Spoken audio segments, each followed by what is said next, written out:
अस्सलाम वालेकुम वरहमतुल्लाहि वबरकातुहू। भारत की पार्लियामेंट में दो मुसलमान मेंबर ऑफ पार्लियामेंट ऐसे हैं कि जब भी वो तकरीर करते हैं तो पूरे हिंदुस्तान की नज़रें उनकी उस तकरीर पर होती है। एक हैं बैरिस्टर असदुद्दीन ओवैसी और दूसरे हैं शायर इमरान प्रतापगढ़ी। आपको मालूम है कि पार्लियामेंट में शायरी के ज़रिए से भी असदुद्दीन ओवैसी साहब और इमरान प्रतापगढ़ी साहब किस तरीके से वो अपनी शायरी का एक अंदाज़ वो अपनाते हैं। आइए आज की इस वीडियो में सुनते हैं असदुद्दीन ओवैसी साहब की शायरी अच्छी होगी या इमरान प्रतापगढ़ी की शायरी अच्छी होगी, आपको ख़ुद बताना पड़ेगा। और दोनों में से, क्योंकि एक तो बिल्कुल शायरी की दुनिया से ताल्लुक़ रखते हैं इमरान प्रतापगढ़ी, और मोदी भी इमरान प्रतापगढ़ी की शायरी को पसंद किया है। वैसे मैं शेर शायरी की दुनिया का व्यक्ति नहीं हूँ, प्रतापगढ़ी का काम है।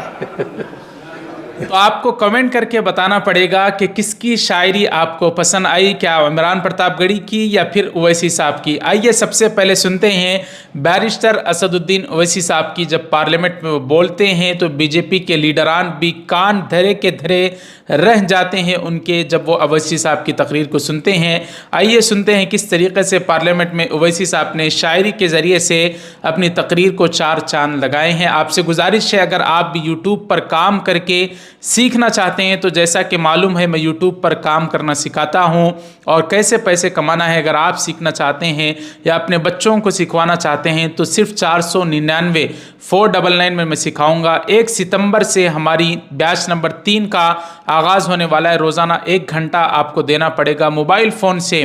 जो मोबाइल फ़ोन से आप मेरा वीडियो देख रहे हैं उसी से मैं यूट्यूब सिखाता हूं, जिसको सीख कर लोग बेहतरीन तरीके से यूट्यूब पर काम कर रहे हैं। अगर आप भी सीखना चाहते हैं तो इस दिए गए नंबर पर गूगल पे, फ़ोनपे पर 499 यानी 499 पेमेंट कर दें। स्क्रीनशॉट इसी नंबर पर व्हाट्सअप कर दें।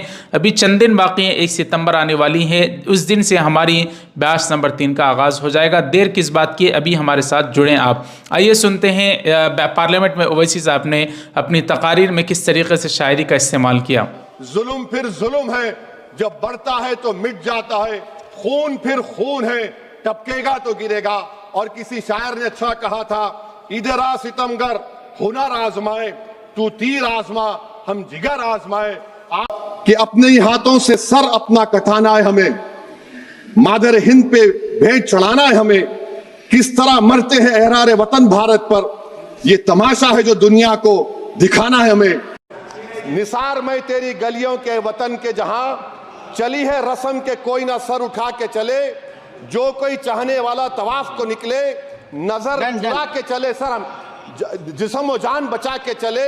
बहुत है जुल्म दस्ते बहाना के लिए, सर हम जो चंद अहले जुनू तेरे नाम लेवा है कि तेरी नजर में कदर कुछ, तेरी नजर में मेरी कदर कुछ भी नहीं, मेरी कदर इनसे पूछ जिन्हें हासिल नहीं हूं मैं। अहमद फराज का शेर है। जी जी। मसीहाओं को जब भी आवाज दी है पलट कर आ गए हर बार कातिल, मसीहाओं को जब भी आवाज दी है पलट कर आ गए हर बार कातिल। वहां क्या दाद खाही क्या गवाही, वहां क्या दाद खाही क्या गवाही, जहां जहां हो मुंसिफों के यार कातिल। मैडम मैं शेर पर अपनी बात को खत्म कर रहा हूं ताकि, क्योंकि आप खत्म कर दो बोल रहे हैं। मेरा शेर ये है मैडम कि सुन लीजिए, शायद इनको ये बात मेरी समझ में आ जाए कि तुम कहो शाखों के फूल फलने लगे, तुम कहो शाखों पर फूल फलने लगे, तुम कहो चाक सीनों के सिलने लगे। इस झूठ को, जहन की लूट को मैं नहीं मानता, मैं नहीं जानता। तुमने लूटा है सदियों सदियों हमारा सुकून, अपना हम पर चलेगा तुम्हारा फुसूं।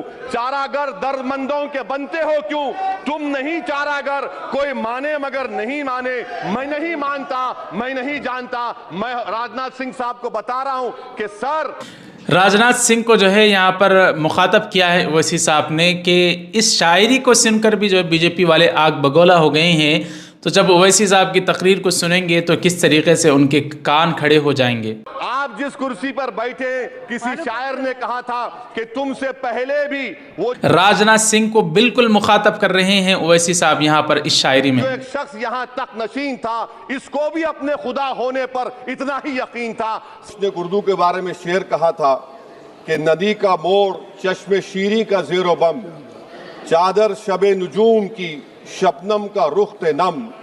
मोती की आबे गुल की महक, मोती की आबे गुल की महक, माह नौ का खम, इन सब के इम्तिजाज से पैदा हुई है तू, और कितने हसीन उफक से हुवेदा हुई है तू। लम्हा मिला है कि नमक खार हूँ तेरा, लम्हा मिला है लहजा मिला है कि नमक खार हूँ तेरा, और सोहबत ज़बान में है कि बीमार हूँ तेरा।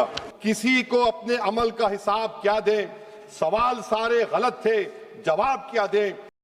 तो ये थी ओवैसी साहब की शायरी, जो उन्होंने अपने पार्लियामेंट की स्पीचेस में जो है वक्तन फ़वक्तन बोलते रहते हैं। तो कैसी लगी ज़रूर आप कमेंट करके बताएं। अब आपको सुनाते हैं मशहूर शायर इमरान प्रतापगढ़ी, जिन्होंने अपना सफ़र एक छोटी सी दुनिया से शुरू किया। पहले वो छोटे छोटे जलसों में शायरी पढ़ते थे और लोग उनको सुनते थे। शायरी अच्छी होती थी, तासीर वाली होती थी, लोग जो है मज़े भी लेते थे, लुत्फ़अंदोज़ होते थे। आहिस्ता आहिस्ता जो है वो अपने दर्जा बदर्जा आगे बढ़ते गए। देखिए, हमें भी कोई भी चीज़ सीखते हैं हम, चाहे आप यूट्यूब भी क्यों ना सीखें, आहिस्ता आहिस्ता जब आपको सीखेंगे और आगे बढ़ते जाएंगे तो यूट्यूब में लाखों करोड़ों रुपए लोग कमा रहे हैं। तो आप इंतज़ार मत कीजिए, अभी आप दूसरों के वीडियो देखते रहेंगे तो वक्त गुजरता जाएगा। इसी वक्त को कीमती बनाएं और सीखें। मैं सिखाने के लिए आपको तैयार हूं, तो आप मेरा कोर्स लेकर सीख सकते हैं। आइए सुनते हैं पार्लियामेंट में अब इमरान प्रतापगढ़ी ने, जो एक शायरी से ताल्लुक़ रखते हैं, उन्होंने किस तरीके की शायरी कही है। अभी तक आपने वीडियो लाइक नहीं किया तो नाज़रीन वीडियो को लाइक कर दें, शेयर कर दें, चैनल को सब्सक्राइब कर दें। इमरान प्रतापगढ़ी को मुलाहिजा फरमाएं कि जीवन पुस्तक फट जाती है, कागज पीला हो जाता है। जीवन पुस्तक फट जाती है, कागज पीला हो जाता है। सोच के देखो हर एक मौसम क्यों जहरीला हो जाता है। बच्चों के सच्चे जहनों में झूठी बातें मत डालो, कांटों की सोहबत में रहकर फूल नुकीला हो जाता है। बारूद के एक ढेर पे बैठी हुई दुनिया शोलों से हिफाजत का हुनर पूछ रही है। कोई खुशबू न कोई फूल न कोई रौनक, उस पे कांटों की जहालत नहीं देखी जाती। हमने खोली थी इसी बाग में अपनी आंखें, हमसे इस बाग की हालत नहीं देखी जाती। रात बस रात ही होती तो कोई बात नहीं, उसका आकार मगर दूना नजर आता है। जितने चमकीले सितारे थे वो सब डूब चुके, सारा आकाश बड़ा सूना नजर आता है। बुलबुलें खुश थी। अब देखिए, स्पीकर साहब भी जो है लुत्फ़अंदोज़ हो रहे हैं इमरान प्रतापगढ़ी की शायरी से, किस तरीके से वो सिर हिला रहे हैं, आप खुद मुलाहिजा फरमाएं। गाए लेके पतझर से बहारों को चमन सौंप दिया, अब तो मासूम गुलाबों की ये घायल खुशबू शीश धुनती है कि खारों को चमन सौंप दिया।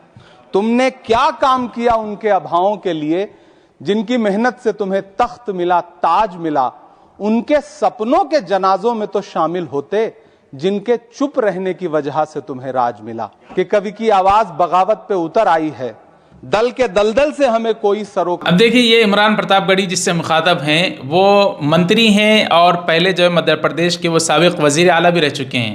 कार नहीं, तुमने इस देश की तस्वीर बिगाड़ी ऐसे जैसे इस देश की मिट्टी से तुम्हें प्यार नहीं, वरना अंजाम वही होगा जो पहले भी हुआ।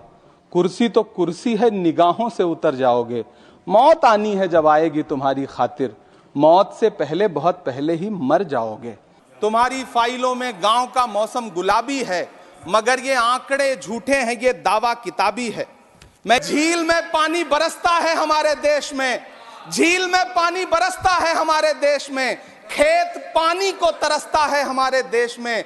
जिंदगी का हाल खस्ता है हमारे देश में, दूध महंगा खून सस्ता है हमारे देश में। जिंदगी का हाल खस्ता है हमारे देश में, दूध महंगा खून सस्ता है हमारे देश में। हम ही को कातिल कहेगी दुनिया, हमारा ही कत्लेआम होगा। हम ही कुएं खोदते फिरेंगे, हम ही पे पानी हराम होगा। टूटा हुआ लश्कर का भरम देख रहे हैं, टूटा हुआ लश्कर का भरम देख रहे हैं, और जिल्ले इलाही के करम देख रहे हैं। ताकत का नशा अक्ल पे हावी है तुम्हारी, तुम देख न पाओगे जो हम देख रहे हैं। ये चूनर धानी धानी भूल जाते, ये पुरवा की रवानी भूल जाते, जो आकर 4 दिन गांव में रहते तो सारी लंदन। देखिए, शायरी को महसूस होने के लिए किस तरीके से एक बाजू में जो है इमरान प्रतापगढ़ी के, उन्होंने अपने कान में हेडफोन लगाया कि अच्छे से उस शायरी को सुने और उसका मजा ले सकें। तरानी भूल जाते कि जो सच और झूठ में दूरी है वो दूरी समझते हैं, सियासी हाकिमों की हम भी मजबूरी समझते हैं, वो अपना हक समझते हैं निवाला छीन लेने को। डकैती को बहुत से लोग मजदूरी समझते हैं। हमें कोई खुशबू न कोई फूल न कोई रौनक, उस पे कांटों की जहालत नहीं देखी जाती। यहाँ पर देखिए स्पीकर साहब किस तरीके से, जैसे ही उन्होंने शायरी सुनी शुरू की इमरान प्रतापगढ़ी ने, और वो सुनते ही जो है उनके ऊपर उन्होंने नज़र डाली कि ये बेहतरीन शायरी इन्होंने किस तरीके से कही। हमने खोली थी इसी बाग में अपनी आंखें, हमसे इस बाग की हालत नहीं देखी जाती। कोई तो सूद चुकाए, कोई तो जिम्मा ले उस इंकलाब का जो आज तक उधार सा है। तो ये थे असदुद्दीन ओवैसी साहब और इमरान प्रतापगढ़ी साहब, जो पार्लियामेंट में, ओवैसी साहब लोकसभा में और इमरान प्रतापगढ़ी साहब राज्यसभा में अपनी शायरी के जलवे बिखेर रहे थे। उम्मीद है आपको ये वीडियो पसंद आया होगा। नाज़रीन, इसको लाइक कर दें, शेयर करें। 1 सितंबर से पहले अगर आप भी हमारे कोर्स में ज्वाइन होना चाहते हैं तो दिया गया तरीका है जो वीडियो के शुरू में हमने बताया, उसको देखकर आप भी कोर्स ज्वाइन करके यूट्यूब से बेहतरीन तरीके से आप घर बैठे कमा सकते हैं। ख़ासकर वो नौजवान, वो बच्चियाँ, वो बहनें जो इस तरीके से काम करना चाहती हैं। वीडियो को ज़्यादा से ज़्यादा शेयर करें। मिलते हैं अगले वीडियो में। इजाज़त दें। अस्सलाम वालेकुम वरहमतुल्लाहि वबरकातुहू।